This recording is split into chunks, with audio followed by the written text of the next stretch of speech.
Muito boa noite a todos. Então, estou retomando aqui o estudo do Evangelho no Lar.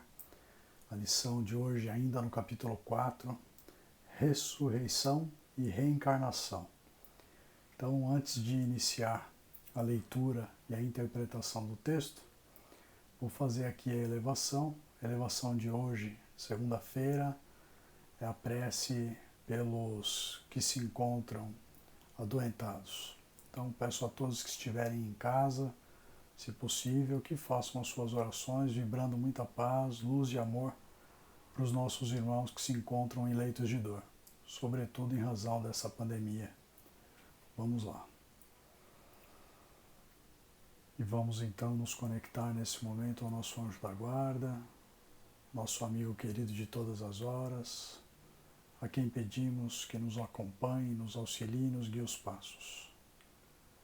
Que amanhã seja um ótimo dia para todos nós, que estejamos em harmonia familiar e trilhando no caminho do bem. Agradecidos que estamos aqui, pedimos que nos leve a presença de Ismael, anjo protetor do Brasil, preposto de Jesus em nossas terras. A ti, Ismael, agradecemos imensamente, pedimos que continue a nos educar nos evangelhos do Cristo e que nós possamos, cada dia e cada vez mais, sublimar as nossas almas. Agradecidos que estamos a ti, Ismael, pedimos que nos leve à presença de Paulo de Tarso e Maria de Magdala, nossos exemplos de reforma íntima.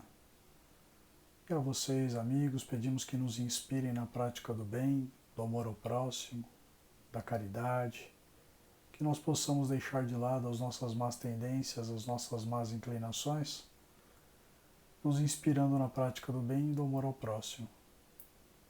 Agradecidos que estamos a vocês, pedimos que nos leve a presença da Mãe Santíssima Maria de Nazaré. Mãe querida, pedimos que você nos conforte com seu manto protetor. Dulcifique os nossos pensamentos e os nossos corações. Nos encha de paz, de luz e de amor. E nos leve à presença do teu Filho querido, nosso Mestre Jesus. Jesus, Divino Mestre, é com grande alegria que estamos aqui reunidos em teu nome, Senhor. Pedimos a ti, Mestre, que os seus exemplos estejam sempre presentes e vivos em nossas memórias. Que nós possamos, recordando-nos dos teus ensinamentos de amor, de luz e de paz, auxiliar os nossos próximos, trabalhar pelo bem, pela sublimação de nossas almas, pela harmonia do nosso lar, Senhor. E lhe pedimos assim, Jesus, que nos leve à presença do Pai Criador. Pai de infinita misericórdia e bondade, te agradecemos por tudo que temos, por tudo que somos, pelo dom da vida e da encarnação com a prece. Pai nosso que estais no céu, santificado, Senhor, e glorificado seja o vosso santo nome. E venha a nós, Pai, o teu reino, e seja feita, Senhor, sua santa vontade, assim na terra como nos céus. Pão nosso de cada dia que nos dai hoje. Perdoa, Pai, as nossas dívidas, assim como nós perdoamos aos nossos devedores. E não nos deixeis, Senhor, cairmos em tentação, mas livra-nos, Pai, de todo mal agora e sempre, porque vosso é o reino, o poder e a glória, por toda a eternidade, Senhor. E nesse momento, agradecidos que estamos, a todos os nossos amigos do plano espiritual, ao nosso anjo da guarda, ao Mestre Jesus e a Deus nosso Pai, pedimos que uma vibração de muita luz, muita paz e muito amor chegue ao coração de todos aqueles que se encontram em leitos de dor, Pai. Que as luzes do mais alto possam iluminar todos aqueles que se encontram em sofrimento, que possam eles se reconectarem aos seus anjos da guarda, reencontrando o sentido da vida, que possam se conectar a Jesus e aos seus ensinamentos, e conectados a Jesus, que possam receber uma vibração intensa de paz, de luz e de cura. Sabemos que o Mestre não abandona nenhum dos seus discípulos, dos seus seguidores, e que Ele possa fazer o possível para que as pessoas possam retornar aos seus lares, que todos possam se encher de muita esperança, de muita fé, e que possam, com o pensamento positivo, transmitirem bons fluidos, sobretudo aos seus familiares que sofrem.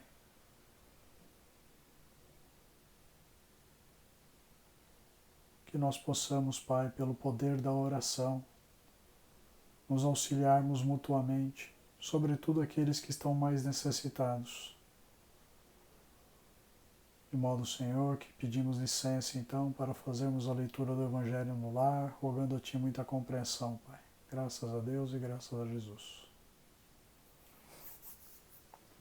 Então, lição de hoje, ressurreição e reencarnação.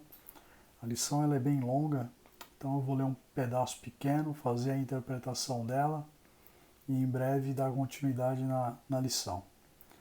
Então, diz o seguinte: a reencarnação fazia parte dos dogmas judaicos sob o nome de ressurreição. Só os saduceus, que pensavam que tudo acabava com a morte, não acreditavam nela. As ideias dos judeus sobre esse ponto, como sobre muitos outros, não estavam claramente definidas, porque não tinham senão noções vagas e incompletas sobre a alma e sua ligação com o corpo. Eles acreditavam que um homem que viveu podia reviver, sem se darem conta precisa da maneira pela qual a coisa podia ocorrer. Designavam pela palavra ressurreição o que o Espiritismo, mais judiciosamente, chama reencarnação. Com efeito, a ressurreição supõe o retorno à vida do corpo que morreu, o que a ciência demonstra ser materialmente impossível. Sobretudo quando os elementos desse corpo estão, desde há muito, dispersos e absorvidos. A reencarnação é o retorno da alma, ou espírito, à vida corporal, mas em um outro corpo novamente formado para ela, e que nada tem de comum com o antigo. A palavra ressurreição poderia, assim, aplicar-se a Lázaro, mas não a Elias, nem aos outros profetas.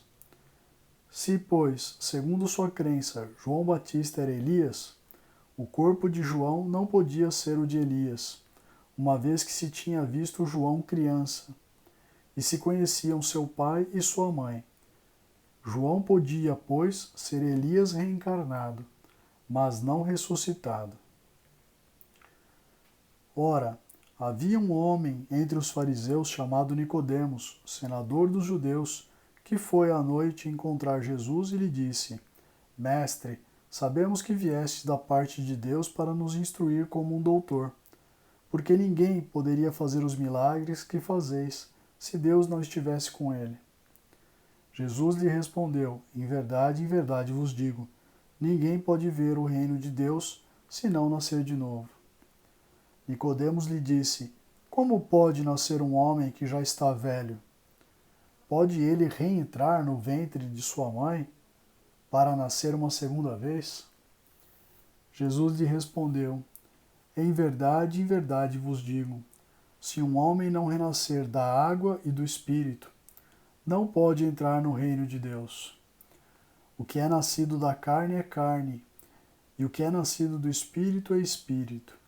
Não vos espanteis do que eu vos disse, que é preciso que nasçais de novo. O Espírito sopra onde quer, e ouvis sua voz, mas não sabeis de onde ele vem, nem onde ele vai. Ocorre o mesmo com todo homem que é nascido do Espírito. Então, nesse primeiro pedaço do Evangelho, no capítulo 4, é importante ter em mente a distinção entre reencarnação e ressurreição, de modo que reencarnação, basicamente, é o espírito que volta a encarnar, volta num outro corpo para viver novas experiências e, com isso, tirar o aprendizado necessário para a sua evolução. Ressurreição seria pensar na morte e a volta do espírito para o mesmo corpo. Nós temos pouquíssimos exemplos, para não dizer só 2 conhecidos, de ressurreição.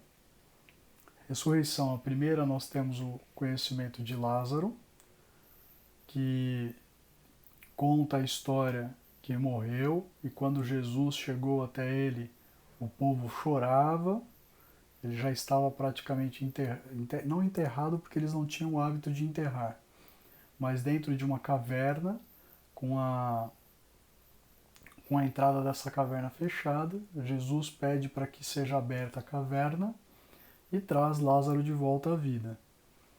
Então essa é uma situação especialíssima e realmente só um espírito elevado como Jesus que tem condições de fazer uma coisa dessa.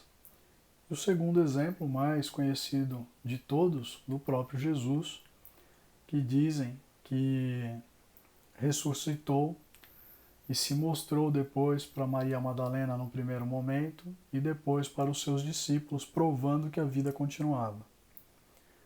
Não vou entrar no aspecto aqui da questão da ressurreição de Cristo, porque há quem diga e entenda que foi uma materialização. A gente pode conversar sobre isso num outro momento, mas o fato é que, a princípio, o homem ele evolui através da reencarnação. De vida em vida, corpo em corpo, vivendo em lugares diferentes, com existências totalmente diferentes, não necessariamente com pessoas diferentes, porque às vezes a gente retorna à vida com pessoas que já estiveram no nosso círculo familiar. Nós vamos aprendendo, engrandecendo os nossos conhecimentos e evoluindo, encarnação após encarnação. E nessa passagem do Evangelho, tem uma parte que é importante aqui, que quando Jesus está conversando com Nicodemos, ele diz o seguinte: em verdade vos digo, se um homem não renascer da água e do Espírito, não pode entrar no reino de Deus. Aqui tem que ser interpretado da seguinte forma: quando ele fala em renascer da água, Jesus fazia menção ao corpo. Se o homem não renascer num novo corpo, com o seu espírito, não pode entrar no reino de Deus. É só mais uma passagem que faz lembrar a todo momento que nós evoluímos através da encarnação ou da reencarnação, por assim dizer. Porque, como já foi dito em outros vídeos, uma única existência não seria o suficiente para que a gente se aprimorasse, evoluísse e caminhasse em direção ao Pai. E a misericórdia de Deus é tão grande que todos têm a chance de reencarnar. Aqueles que agiram com boa vontade, nas boas obras, e aqueles também que erraram demais. A diferença, obviamente, é que para aqueles que estão no caminho reto, as provas serão mais fáceis. Será mais fácil para o espírito evoluir. Aqueles que não agiram nas boas obras, não praticaram o bem, semearam o mal em suas existências, esses provavelmente terão provas muito mais duras, né, para cumprir. Então, fica aqui essa primeira parte aí do nosso entendimento em relação a esse capítulo do Evangelho. Nós vamos dar continuidade depois ainda a esse tema, porque ele é extenso, e eu desejo a todos então uma ótima semana e até breve. Um grande abraço.